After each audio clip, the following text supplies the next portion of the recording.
Today I would like to talk about reflective worship versus getting fed. Our text today is 1 Corinthians 14:26. And it says, "What then shall we say, brothers and sisters, when you come together? Each of you has a hymn, a word of instruction, a revelation, a tongue, or an interpretation. Everything must be done that the church may be built up." Now, this is the way the early church had their service. Everybody contributed and everybody got built up. If you pay careful attention to all Paul's teachings and writings, it was the same exact theme, is where everybody contributed. Nowhere was there a single man doing all the talking. Compare that today, where people go to church to be fed. And what that means is they want to hear a sermon, but they're never really challenged to deeply think about what that means. Reflective worship is when you have to think deeply about the text that's being said. Reading Psams is a great example of that, because it talks about who God is, all his different attributes, and causes you to reflect on them deeply. Same thing for the Gospels. Matthew, Mark, Luke, and John talks about Jesus, and you can meditate on his character and you can get to know him. Now, why is church done differently now versus then? Well, I think a lot of it has to do with when the church basically got took over by Rome and they stopped persecuting the Christians. So there was a deal made where instead of being persecuted, they offered the old temples of Zeus to the Christians so they could go in there and not be persecuted. But in doing that, there was a trade-off in that the order of worship changed. It went from everybody contributing to everybody meeting in one building and just listening to one man talk. So you say, oh, what's the difference between everybody talking or one man talking? Well, there's a huge difference in that. Well, it's the difference between you doing spiritual push-ups or watching somebody. Now, your pastor, he prepares, say, 10 to 15 hours a week for a sermon.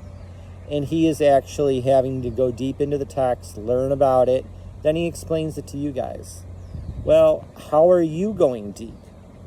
You're not.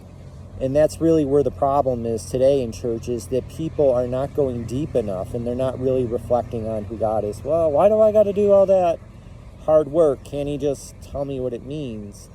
And, for me, I want God to know who I am. I want to be known by God, and I want to know who he is. At the end of my life, it's either he knows me or he doesn't know me. There's really no in-between states. So it's about relationship. So if I'm not putting in any effort to get to know who God is by reading his word and asking questions and asking, hey, what stands out? What does this say about God? What does it say about people, or other similar questions? Who is God? I'm not really going deep. I'm going shallow, and I'm just looking to be fed. So me being fed is not going to help me grow spiritual muscle or grow to maturity or have full spiritual formation in Christ. I need to be able to ask those questions. So I honestly believe that if your meetings aren't situated in a way that you're asking those deeper questions and reading, like, say, a chapter in the gospel and really getting into the meat, we're missing the mark. We have a lot of problems in our society today where we have people who are divorced. We have people in severe depression, severe anxiety, and confusion, and they need to know who God is. And you need these questions and the Psalms and the Gospels to help people reflect deeply on who God is, to get to know him, and not just on a surface level, but on a really deep, passionate level. A.W. Tozer's prayer is that, increase my thirst so I can be thirstier still. Make me hunger so I can hunger more.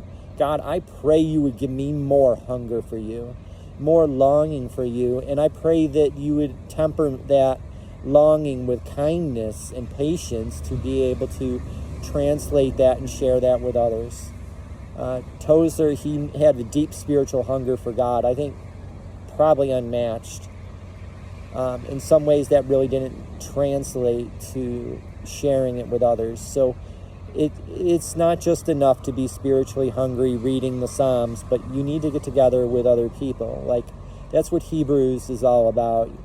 That one verse in there, do not forsake the assembly, I think it's Hebrews 10:25.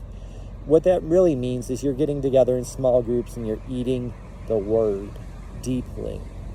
You're not just passively listening to a sermon on YouTube or in church, having it just drift in and out of your mind, but you're really eating it, and you're asking those questions, you're wrestling with it, and you're struggling with it passionately, and that's what we really need to be doing as Christians.